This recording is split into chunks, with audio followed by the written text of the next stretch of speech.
Republicans around the country have called out the dangers of woke ideology. Wokeness is a virus more dangerous than any pandemic, hands down. That's why I want to start a caucus focused for the first time in Congress on uprooting wokeism. Prime among them, Florida's Governor Ron DeSantis. We reject this woke ideology. We will never, ever surrender to the woke mob. Florida is where woke goes to die.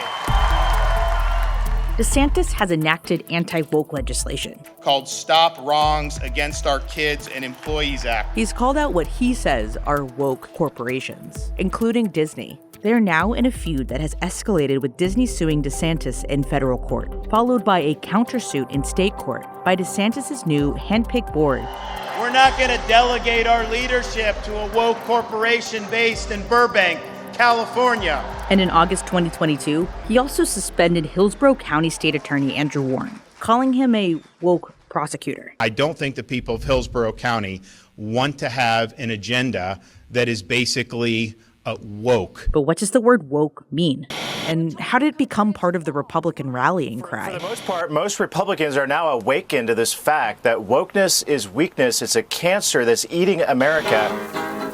Alabama, and you better watch out. The landlord gets you gonna jump and shout. Gospel boys, they tell you what it's all about. The earlier reference to woke, we can date back to the blues folk singer Lead Belly. The word woke doesn't appear in the actual lyrics, but it appears in an interview with him about the making of the song. Really, what did the Scottsboro Boys do anyway to get in all this trouble?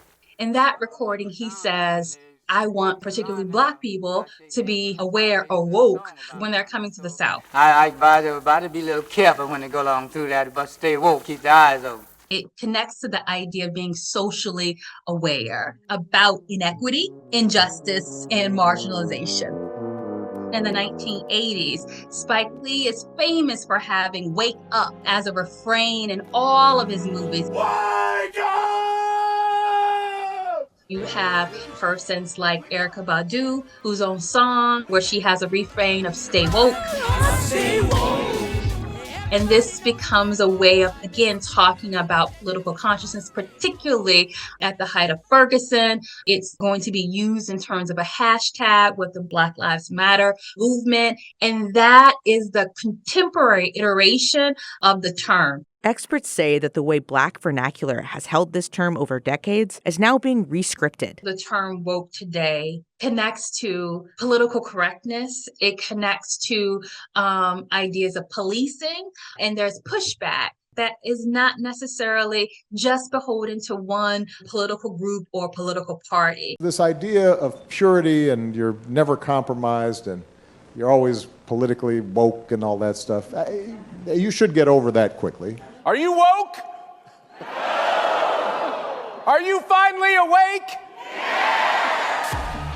The Republican Party has appropriated the term woke. They're using it as a way to say, we want to be against this policing of language, this policing of culture. We fight the woke in the legislature. We fight the woke in the schools. We fight the woke in the corporations. We will never, ever surrender to the woke mob. In 2021, Florida Governor Ron DeSantis first defined woke as a form of cultural Marxism. They really want to tear at the fabric of our society and our culture. Then in 2022, the governor suspended State Attorney Andrew Warren after Warren signed 2 statements pledging he would not prosecute cases stemming from Florida's 15-week abortion ban and potential bans on gender-affirming care.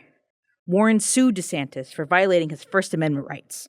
During the trial, people close to DeSantis were asked how the governor defines the word woke. Ryan Newman, DeSantis' general counsel, said it would be the belief that there are systemic injustices in American society and the need to address them. Newman was asked if the governor was woke, and according to court transcripts, Newman said, quote, No, I don't think he shares the view that, our society is fundamentally unjust and needs policies to correct that systemic injustice. My research supports the idea that there are systemic injustices that continue today. That's a social fact. There are injustices across institutions and across areas, whether that's, health or the criminal justice system.